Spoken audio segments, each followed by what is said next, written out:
যে কুকুরটি কখনো মাটিতে পা রাখেনি তাকে টেনে হিঁচড়ে নিয়ে যাওয়া হলো -ডিগ্রি তাপমাত্রার এক বরফের নরকে, শুধুমাত্র মানুষের স্বর্ণ খোঁজার লোভের কারণে। কিন্তু এক নিঃসঙ্গ বৃদ্ধ আর এক মানচিত্র কিভাবে এক কুকুরের ভাগ্য চিরতরে বদলে দিল, তাই জানবো আজকের ভিডিওতে। তাই চলুন কথা না বাড়িয়ে সরাসরি গভীরে যাওয়া যাক। গল্পটি শুরু হয় এমন একটি কুকুরকে দিয়ে যে সবসময় অন্যদের সাহায্য করে এবং তার স্বভাব খেলাধুলা ও দুষ্টু প্রকৃতির। কুকুরটির নাম ছিল বাঘ। সে একটি ছোট্ট মহল্লায় এক বিচারকের বাড়িতে থাকত। একদিন বিচারকের কাজের লোক তাকে বাজারে নিয়ে গেল। কুকুরটি সেখানে খুব ফেমাস এবং অন্যদেরকে খুব জ্বালাতন করত, কিন্তু কখনো কারো ক্ষতি করত না। তাকে দেখে একজন লোক মন্তব্য করল যে কুকুরটি খুব ভালো জাতের এবং কানাডার সোনার খনিতে এরকম কুকুরের খুব প্রয়োজন। তাই যারা এই ধরনের কুকুর এনে দিবে তাদের পুরস্কার দেওয়া হবে। বিচারকের মালিক এই কথা শুনছিল এবং মনে মনে দুষ্ট পরিকল্পনা করতে থাকে।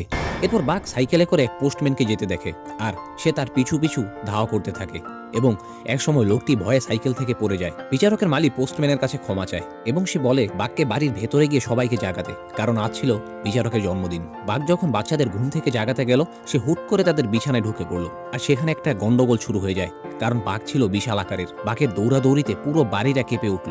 অন্যদিকে জন্মদিনের জন্য রান্নাঘরে সুস্বাদু খাবার রান্না করা হচ্ছিল।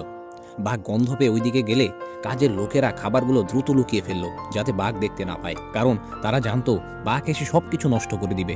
যখন বাঘ রান্নাঘরের ভিতরে ঢুকে, সে কিচ্ছু দেখতে পায় না এবং নিষ্পাপ মুখভঙ্গি করে তাদের সামনে গিয়ে দাঁড়ায়, কিন্তু তাকে রান্নাঘর থেকে বের করে দেয়া হয়। এরপর তার মালিক তাকে বলে সবার সাথে আজকে ভালো ব্যবহার করতে হবে, তাহলে সে খাবার পাবে। এই বলে সে বাইরে একটি খরগোশ দেখতে পায় এবং সেটিকে দ্রুত তাড়া করতে থাকে এবং খরগোশটি গিয়ে গাছের ভেতর লুকিয়ে পড়ে এবং বাঘ গাছের ভেতর মাথা লুকিয়ে দেয়। এরই মধ্যে সে পার্কের বাইরের একটি সাজানো টেবিলের দিকে তাকায়। বিচারকের জন্মদিন হওয়ায় টেবিলটি নানা রকম খাবার দিয়ে সাজানো ছিল। বিচারকের অতিথিরা আসতে শুরু করে এবং ছবি তোলার সময় বাঘকেও সেখানে ডাকা হয়, কিন্তু সবাই দেখে বাঘের মুখে এক টুকরো মাংস আর বুঝতে বাকি নেই সে অতিথিদের খাবারের টেবিলটি নষ্ট করে ফেলেছে। বিচারক অত্যন্ত রাগান্বিত হয়, তাই তাকে শাস্তি হিসেবে আজ রাত বাড়ির বাইরেই থাকতে হবে। বাইরের আবহাওয়া বেশ বিপজ্জনক ছিল, বজ্রপাত হচ্ছিল। বাঘ বারবার দরজার দিকে তাকাচ্ছিল ভেতরে যাবার জন্য। হঠাৎ সে মালির কণ্ঠ শুনতে পায়। সে তার কাছে গেল, কিন্তু মালির মনে ছিল দুষ্ট পরিকল্পনা। সে বাঘকে কিডন্যাপ করার জন্য একটি মালগাড়ি নিয়ে আসে এবং বাঘকে বন্দি করার জন্য কৌশলে ভেতরে একটি বিস্কুট ছুড়ে দেয়। বাঘ সেটা নেওয়ার জন্য গাড়ির ভেতরে চলে যায়, কারণ তার খুব খিদে পেয়েছিল। আর তখনই মালি দরজা বন্ধ করে দেয় এবং বাঘ লক্ষ্য করে যে মালি কারো কাছ থেকে টাকা নিচ্ছিল। সে বুঝতে পারল যে সে তাকে বিক্রি করে দিয়েছে। বাঘকে একটি বাক্সে ভরে ট্রেনে তুলে দেওয়া হলো। এরপর বাক্সটি নির্দিষ্ট স্থানে পৌঁছানোর পর একজন লোক হাতে লাঠি নিয়ে সেই বাক্সটি এসে খুলল এবং বাঘ নতুন জায়গা দেখে আতঙ্কে ঘেউ ঘেউ করতে শুরু করে। কিন্তু লোকটি তাকে অনেক মারল এবং মার খেয়ে বাঘ চুপ করে বসে পড়ে। কিন্তু বাঘ তবুও হাল ছাড়ল না। লোকটি চলে যাওয়ার পর কাউকে না দেখতে পেয়ে সুযোগ পেয়েই সে সেখান থেকে দৌড়ে পালালো। যখন সে বাইরে এলো, সে নিজেকে একটি জাহাজ আবিষ্কার করে যা চারদিক থেকে জলে ঘেরা ছিল। সে বুঝতে পারল যে সে সেখান থেকে আর পালাতে পারবে না। পরে যখন জাহাজটি তার গন্তব্যে পৌঁছালো, বাঘ অবাক হয়ে সবাইকে দেখছিল, কারণ এরকম দৃশ্য সে আগে কখনো দেখেনি। কারণ চারপাশ থেকে বরফ পড়তে শুরু করে, যা বাঘ প্রথমবারের মতো দেখে। এটা দেখে সে বেশ খুশি হয় এবং বরফ পড়ার মধ্যে সে খেলতে থাকে। পরে সে তার দড়ি খুলে সেখান থেকে দৌড়ে পালায়। এরপর আমরা জন নামের এক বৃদ্ধকে দেখতে পাই, যিনি তার বাড়ি ছেড়ে চলে যাচ্ছিলেন। সেই মুহূর্তে বাঘের সাথে তার ধাক্কা লাগে আর জন অদ্ভুতভাবে বাঘকে দেখতে থাকে এবং এখানেই তাদের প্রথম পরিচয় হয়। তারপর বাঘকে ধরে সেই কুকুরগুলোর মধ্যে নিয়ে যাওয়া হয়, যাদের বিক্রি করে দেওয়া হবে। সে কুকুরগুলোর সাথে বন্ধুত্ব করতে চায়, কিন্তু কেউ তার সাথে বন্ধুত্ব করে না। পরে পেরল্ট নামের একজন লোক এসে সেখান থেকে তাকে পছন্দ করে কিনে নিয়ে যায় এবং কেনার পর লোকটি তাকে সাথে করে নিয়ে যায়। পেরল্ট ছিল একজন পোস্টম্যান। বরফের ওপর গাড়ি চালানোর জন্য একটি কুকুরের প্রয়োজন ছিল, তাই সে বাঘকে কিনে নিয়ে যায়। বাঘকে পাহাড়ের চূড়ায় নিয়ে গিয়ে অন্য কুকুরগুলোর সাথে শিকল দিয়ে বেঁধে রাখা হলো এবং তার গলায় একটি কলার পরিয়ে দেওয়া হয়। এবং কুকুরদের এই গ্রুপের একজন লিডার কুকুর ছিল, যাকে সবাই অনুসরণ করে এবং সে এই এরিয়ার সকল রাস্তা ভালোভাবে চেনে। আর তখন আমরা দেখতে পারি পেরল্টের একজন সহকর্মী ছিল, যার নাম ফ্র্যাঙ্কোস। পরদিন পেরল্ট যখন অন্য কুকুরগুলোকে নিয়ে পোস্ট কার্ড দিতে বের হয়, তখন দেখতে পাই বাঘ বরফের ওপর হাঁটতে তার প্রচণ্ড কষ্ট হচ্ছে। সে কাঁপছিল এবং বারবার পড়ে যাচ্ছিল। পোস্টম্যান বুঝতে পারল যে বাঘ হাঁটতে পারছে না। রাতে পোস্টম্যান যখন তাঁবু খাটিয়ে ফ্র্যাঙ্কোসের সাথে ঘুমাচ্ছিল, বাঘ শীতের কারণে ভেতরে গিয়ে ঘুমাতে চায়, কারণ তার আগের বাড়িতে সে বাড়ির ভেতরে আরামে ঘুমাতো। ইতিমধ্যে ফ্রেঙ্কোস জেগে উঠল এবং বাঘকে দেখে তাঁবু থেকে লাথি মেরে তাড়িয়ে দিল। হঠাৎ বাঘ বাইরে একটি কালো নেকড়ে দেখতে পায় এবং তাকে দেখে সে ভয় পেয়ে যায়। সেখানে সে আরও একটি কুকুরকে দেখতে পায় যে বরফের মধ্যে গর্ত খুঁড়িয়ে ঘুমাচ্ছিল এবং বাঘও তখন বুঝতে পারে কিভাবে অন্য কুকুরগুলো বরফের মধ্যে ঘুমায়। তাই সে তার জন্য একটি নতুন গর্ত তৈরি করে নিল। এখান থেকে বাঘ বরফের উপর ঘুমাতে শিখে গিয়েছে। পরদিন সকালে তারা তাদের যাত্রা শুরু করে, কিন্তু বাঘ এখনও বরফের ওপর হাঁটতে পারে না। কোনো মতন কিছু চিঠিগুলো পৌঁছে দিয়ে তারা ফেরত চলে আসে এবং রাত হয়ে যায়। রাতের খাবারের জন্য সব কুকুরগুলোকে মাছ খেতে দেওয়া হয়েছিল এবং ওই কুকুরগুলো লিডার অন্য একটি কুকুরের কাছ থেকে মাছ নিয়ে যায়। এটা দেখে বাঘ তাকে তার খাবারটা দিয়ে দেয় এবং তা দেখে সব কুকুরগুলো হতবাক হয়ে যায়। পরদিন সকালে সেই বস কুকুর এক জায়গায় কিছুক্ষণ থাকার পর জল পান করছিল। যখন একটি কুকুর জল খেতে যায় তখন লিডার কুকুরটি তাকে জল খেতে দেয় না এবং তার সাথে খারাপ ব্যবহার করে। এটা দেখে বাঘ অন্য পাশ থেকে বরফ খুঁড়ে জল বের করে আনে এবং সব কুকুরকে জল খেতে দেয়। আর এখান থেকেই তারা সবাই বাঘের ওপর অনেক খুশি হয় এবং তাকে পছন্দ করতে শুরু করে। কিন্তু লিডার কুকুরটি বাঘের ওপর ক্ষিপ্ত হয়ে ওঠে, কারণ বাঘ সকল বিষয়ে তার চেয়ে বেশি অ্যাটেনশন পাচ্ছিল এবং সে এখন বরফের ওপরও ভালোভাবে দৌড়াতে পারে। একদিন প্যারল্ট এবং ফ্রেঙ্কোস বরফ পরীক্ষা করছিল অপর পাশে যাওয়ার জন্য। বরফ পরীক্ষা করার সময় ফ্রেঙ্কোস বরফ ভেঙে ভেতরে চলে যায় এবং প্যারল্ট তাকে বাঁচানোর চেষ্টা করে, কিন্তু ব্যর্থ হয়। বাঘ যখন এটা লক্ষ্য করে তখন সে নিজের জীবন বিপন্ন করে দৌড়ে গিয়ে পানিতে ঝাঁপ দিয়ে সহকারীকে বাঁচায়, কিন্তু তাকে বাঁচাতে গিয়ে বাঘ ভেতরে পড়ে যায় এবং উপরে উঠতে পারে না। তারা দুজন বাঘকে বাঁচানোর চেষ্টা করে, কিন্তু ব্যাহত হয়। তারা ভাবে সে হয়তো বরফের মধ্যে আটকা পড়ে মারা গিয়েছে। আর তখনই ঘটে চমৎকার। বাঘ একটি লাঠি মুখে করে নিয়ে প্যারল্টের কাছে আসে। এই দৃশ্য দেখে তারা দুইজন বাঘের উপর অনেক খুশি হয় আর এখান থেকে তারা দুইজন বাঘকে পছন্দ করতে শুরু করে।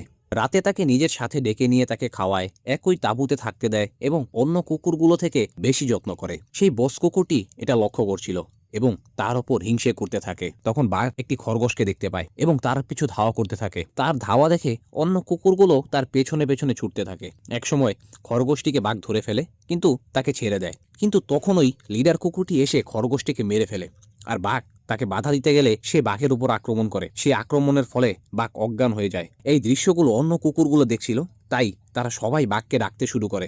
বাঘ তাদের ডাক শুনে জেগে ওঠে এবং লিডার কুকুরকে ভয়ানকভাবে মেরে হারিয়ে দেয় এবং সে অপমানিত বোধ করে তাদের ছেড়ে চলে যায়। সকালে প্যারল্ট তাদের লিডার কুকুরকে খুঁজতে থাকে, কিন্তু সে কোথাও তাকে খুঁজে পায় না। এরপর প্যারল্ট এবং ফ্রেঙ্কোস বুঝতে পারে যে সে চলে গিয়েছে। তখন বাঘ সামনে এগিয়ে আসে এবং লিডারের বেল্টটি তাকে বেঁধে দেওয়ার জন্য ইশারা করে, কিন্তু প্যারল্ট বলে যে এটা সিনিয়র কুকুরকে দেব, কারণ সে তোমার অনেক আগে এসেছে এবং সে খুব ভালো করে রাস্তাগুলোও চেনে। যখন সিনিয়র কুকুরকে বেল্টটি পরাতে যায় সে রাজি হয় না, কারণ সবাই বাঘকে তাদের লিডার হিসেবে মেনে নিয়েছে। এরপর প্যারল্ট বাধ্য হয়ে লিডারের কলারটি বাঘের গলায় পরিয়ে দেয়। এরপর তারা দ্রুত দৌড়াতে থাকে। বাঘ বেশ উদ্যমী ছিল এবং এটা দেখে পোস্টম্যান বেশ খুশি হয়। হঠাৎ যাত্রাপথে তারা লক্ষ্য করে যে পাহাড় থেকে বরফ ভেঙে পড়ছিল। আকো তা দেখে এবং তিনি তাকে অন্যদিকে ঘুরতে বলেন। আর তখনই তার সামনের দিকে গুহার ওপর বাঘ সেই কালো নেকড়েটিকে দেখতে পায়, আর যাকে সে প্রায় দেখত, কিন্তু এই নেকড়েটি শুধু বাঘ নিজেই দেখতে পেত। তখন বাঘ সেই গুহার ভেতর দিয়ে সবাইকে নিয়ে সেই বরফের হাত থেকে বাঁচিয়ে নেয় এবং শহরে নিয়ে গিয়ে পৌঁছায়। তারা শহরের লোকদের কাছে চিঠিগুলো পৌঁছে দেয় এবং চিঠিগুলো পড়ে সবাই খুশি হয়। বাঘ তাদের দেখছিল এবং জনও সেই শহরের মধ্যেই ছিল, যে গল্পের শুরুতে বাঘের সাথে ধাক্কা খেয়েছিল। ঘরে বসে সে তার স্ত্রীকে একটি চিঠি লিখছিল, যাতে সে লেখে আজ তাদের ছেলের জন্মদিন, যে আর এই পৃথিবীতে নেই। এই কারণে সে বাড়ি ছেড়ে চলে গিয়েছে। পরবর্তী দৃশ্যে বাঘ আবার কালো নেকড়েটিকে দেখে এবং এখান থেকে আমরা বুঝতে পারি যে বাঘ যখনই এই নেকড়েটিকে দেখে তখনই তার সাথে ভালো কিছু ঘটে এবং নেকড়েটি তাকে বিপদের হাত থেকে বাঁচার জন্য পথ দেখিয়ে দেয়। পরের দিন সকালে পোস্টম্যানকে এখান থেকে চিঠিগুলো নিয়ে যেতে হবে। তারা রওনা দিতেই যাবে, ঠিক তখনই পেছন থেকে জনের কণ্ঠস্বর শোনা গেল। আর কণ্ঠ শুনে বাঘ থেমে যায়, কারণ জনের চিঠি পোস্ট করতে দেরি হয়ে গিয়েছে এবং বাঘ তার কাছ থেকে চিঠিটি নিয়ে যায় এবং তারা আবার রওনা শুরু করে। অনেক দিন কেটে যায় এবং একদিন প্যারল্ট সরকারের কাছ থেকে একটি চিঠি পায়, যেখানে লেখা ছিল সব কুকুরগুলোকে বিক্রি করে তাদের ফিরে আসতে হবে, কারণ এখন থেকে নতুন পদ্ধতিতে চিঠি পাঠানো হবে। সব কুকুরকে ছেড়ে যেতে হবে ভেবেই তাদের অনেক খারাপ লাগে।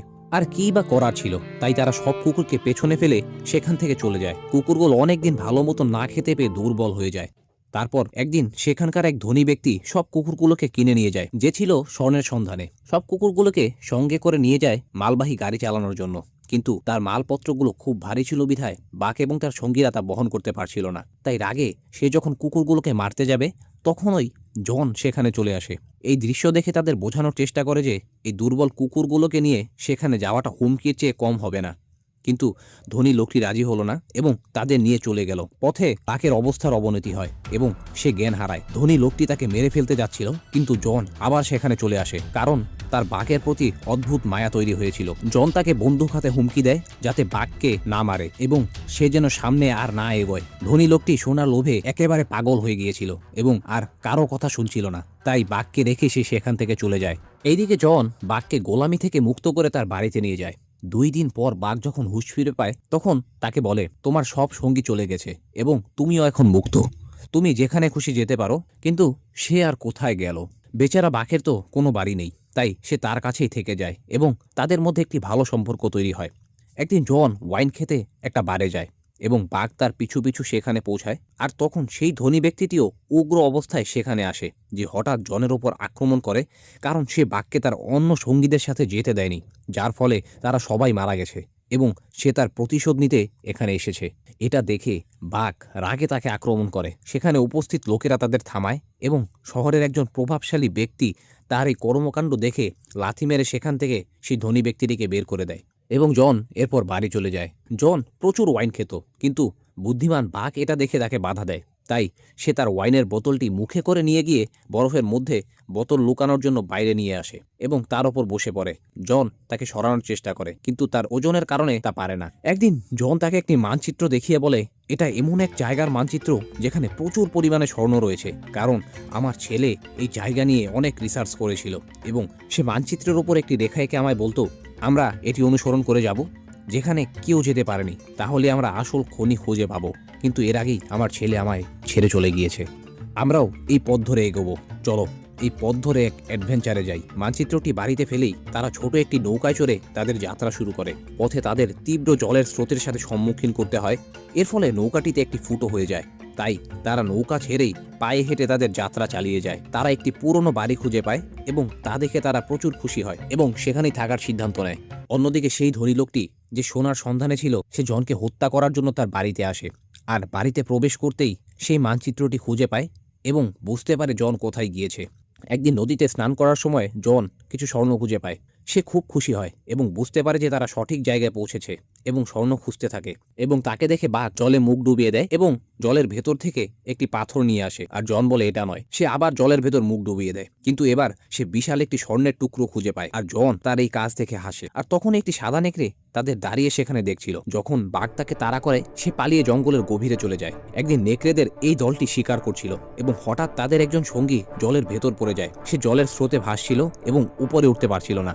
বাঘ সেটি দেখতে পেয়ে বুদ্ধিমত্তার সঙ্গে তাকে বাঁচায় এবং তখন থেকে সে সব নেকড়েদের বন্ধু হয়ে যায়। এখন বাঘ তাদের সাথে বেশিরভাগ সময় কাটাতো এবং বেচারা জন একা থাকতে শুরু করে। আর বাঘ প্রতিদিন জনের জন্য শিকার নিয়ে আসতো, কোনোদিন খরগোশ, কোনোদিন পাখি, আবার কোনোদিন বিশাল মাছ। একদিন বাঘ দেরি করে বাড়িতে ফেরে এবং জন বাড়ির ওপরে বসে ওয়াইন পান করছিল। তখন বাঘ তার কাছে গিয়ে বসে এবং জন উপলব্ধি করতে পারে যে বাঘ নিজের আসল জায়গা খুঁজে পেয়েছে। পরের দিন সকালে সাদা নেকড়ে তাকে ডাকতে আসে এবং বাঘ তার সাথে চলে যায়। জন এবার তার পিছু পিছু যায় এবং গিয়ে দেখে নেকড়েদের সাথে সে এক হয়ে গিয়েছে এবং বুঝতে পারে যে সে তার আসল পরিবারকে ফিরে পেয়েছে এবং সে সেখানে খুব খুশি ছিল। জন তাদের এই দৃশ্য দেখে একাকিত্ব অনুভব করে, তাই সে বাড়ি ফেরার সিদ্ধান্ত নেয়। সে স্বর্ণের বড় টুকরাগুলো জঙ্গলে ফেলে দেয়, ছোট টুকরোগুলো সে নিজের কাছে রাখে এবং এই বলে যে তার জন্য এটাই যথেষ্ট। এরপর সে বাঘকে বলে, তুমি তোমার পরিবারকে পেয়ে গেছো, তাই তুমি এখানেই থেকে যাও এবং আমিও আগামীকাল ফিরে যাব। এই কথা শুনে বাঘের মন খারাপ হয়ে যায় এবং সে সাদা নেকড়েটির কাছে চলে যায়। তারপর রাতে জন কারো শব্দ শুনতে পায়। যখন সে দেখতে বাইরে যায়, সে দেখে সেই ধনী ব্যক্তিটি এবং তখনই সেই ধনী লোকটি তাকে গুলি করে। জনের হাতে থাকা প্রদীপটি নিচে পড়ে যায় এবং পুরো বাড়িতে আগুন লেগে যায়। ধনী লোকটি জনের কাছ থেকে সোনা নিতে আসে এবং এর সাথে তার পুরনো প্রতিশোধ। এরই মধ্যে বাঘ গুলির শব্দ পেয়ে সেখানে দৌড়ে এসে সেই ধনী লোকটিকে আগুনে ধাক্কা দেয়। ধনী লোকটি আগুনে পড়ে মারা যায় এবং জন গুলিবদ্ধ হওয়ায় বেশ আহত হয়। আর শেষ নিঃশ্বাসের আগে সে বাঘকে বলে, আমার ছেলে, এই বন তোমার বাড়ি এবং তুমি এখানেই থাকবে। এই বলে সে মারা যায়। সাদা নেকড়েটি বাঘকে তার সাথে নিয়ে যায়। কিছু সময় পরে আমরা দেখতে পাই যে সাদা নেকড়ে এবং বাঘ একটি যুগল ছিল, তাদের সন্তানও ছিল এবং বাঘ ইতিমধ্যে তাদের দলের নেতা হয়ে গেছে। সে প্রায় তাদের দলবল নিয়ে শিকার করে এবং সেই জায়গায় যেত যেখানে জন মারা গিয়েছিল। বাঘ এই জঙ্গলে বেশ সুখী ছিল এবং এভাবেই সিনেমাটি শেষ হয়। ভিডিওর এই পর্যন্ত আসলে একটি কথা বলি আপনাকে, একটি ভিডিও একা তৈরি করতে 15 থেকে 20 ঘন্টার বেশি সময় লাগে। একটি লাইক, কমেন্ট এবং সাবস্ক্রাইব করলে প্রচুর মোটিভেশন পাই। যদি ভালো লাগে তাহলে প্লিজ সাবস্ক্রাইব করতে ভুলবেন না। ধন্যবাদ ভিডিওটি দেখার জন্য।